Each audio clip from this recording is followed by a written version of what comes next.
जय जगन्नाथ। प्रभु श्री जगन्नाथଙ୍କ रोषयात्रा एवं गुंडीचारे आड़प मंडपरे रही धीरे धीरे सरी आसुअछि। सरी सरी आसुछि श्रीजीउଙ୍କ लीला खेल। आसंता काली श्रीजीउ बाहुड़े श्रीमंदिर अभिमुखे।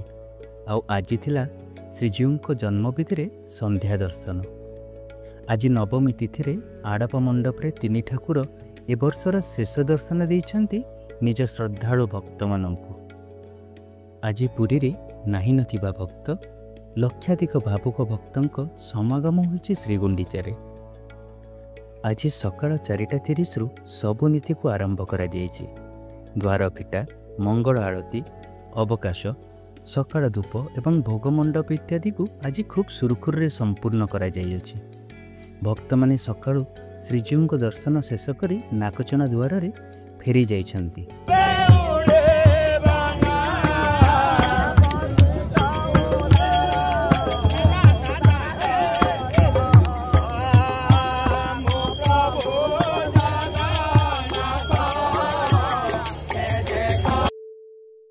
काली बाहुड़ा यज्ञवेदी प्रभु बाहुड़े रत्नवेदी को।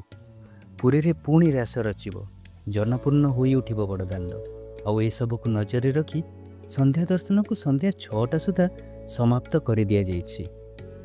परंपरा अनुसार आज राति दैतापति सेवायतों द्वारा श्रीमुख खंडुआ, बाहुट कंठ, कुसुमी लगी कराजिब।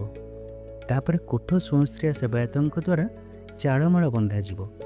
काली आड़प मंडपरु धाड़ी पहंडी रे 4 विग्रह रथ उपरकू आसी श्रीमंदिर अभिमुखे यात्रारंभ करिवे।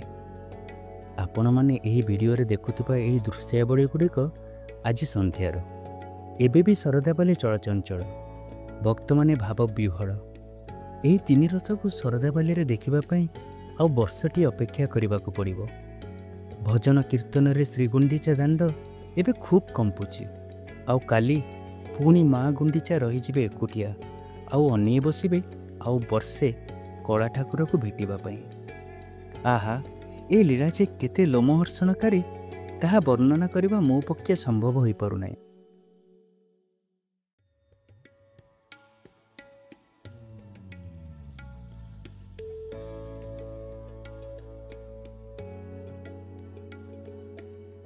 नीलाचल निवासाय नित्याय परमात्मने बलभद्र सुभद्राभ्यम जगन्नाथाय ते नमः। महाप्रभुंकर पवित्र घोष यात्रार आज अंतिम दिवस कहले अत्युक्ति हेब नहीं। आज नवम दिवस।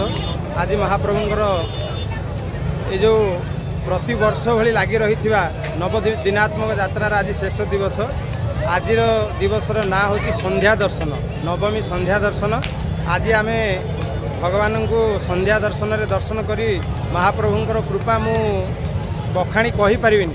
माने मु आज निजु कौन अनुभव करछि सेटा महाप्रभु निजे बुझिबे। ए दुख कहीं से होचंती भाव विनोदिया ठाकुर भक्त वत्सल हरि भगवान। मु ए पदटी कहला पर मोर कौन होछि, भगवान एते दयालु। आपण जदि गोटे पाद तांका आड़ को आडेबे भगवान 100 पाद आपण आड़ को आसबे।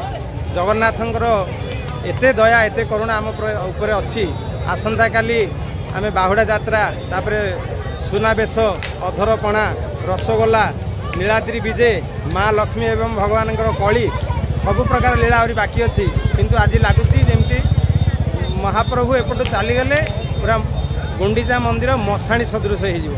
महाप्रभुंकर ये अमीय लीलार दर्शन जदि भगवान करती समस्त को निजर कर कमल आशीर्वाद करती ताहले आसंता वर्ष पुणी रथयात्रार आनंद नवा। वर्तमान आमे आज संध्या दर्शन करी निजको एते खुशी एते आनंद। भगवान होचंती जो आनंद सिंधु सुखराशि।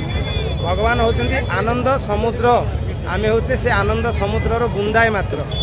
बुंदाए पाइकी आमे एतिकी आनंद। जदि भगवान को पाइबा कौन हबा आमर स्थिति से आनंद को अनुभव करिया गले भगवान को प्रति गोटे पाद बढ़ेले भगवान 100 पाद बढ़े। से निजर खुशी निजर आनंद को कही होनी।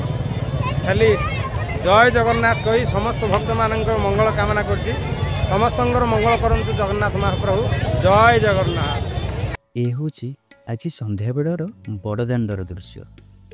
ଲୋକମାନଙ୍କ ମଧ୍ୟରେ ଉତ୍ସାହ ଓ ଉନ୍ମାଦନା ଦେଖାଯାଉଛି। ଶ୍ରୀମନ୍ଦିର ଆଲୋକିତ ହେବାରେ ଲାଗିଛି। ନୀଳଚକ୍ରର ବାନାଗୁଡ଼ିକ ଜୋରରେ ଉଡ଼ିବାରେ ଲାଗିଛି। ଆଉ ପତିତପାବନଙ୍କ ମୁହଁରେ ଛୋଟ ହସଟିଏ ଦେଖାଯାଉଛି। କାଲି ପରା ଜଗତର ନାଥ ଜଗନ୍ନାଥ ବ୍ରହ୍ମାଣ୍ଡ ଠାକୁର ଶ୍ରୀମନ୍ଦିରକୁ ଫେରି ଆସୁଛନ୍ତି। ତେଣୁ ଏହିପରି ସବୁକିଛି ହେବା ସ୍ୱାଭାବିକ ନୁହେଁ କି?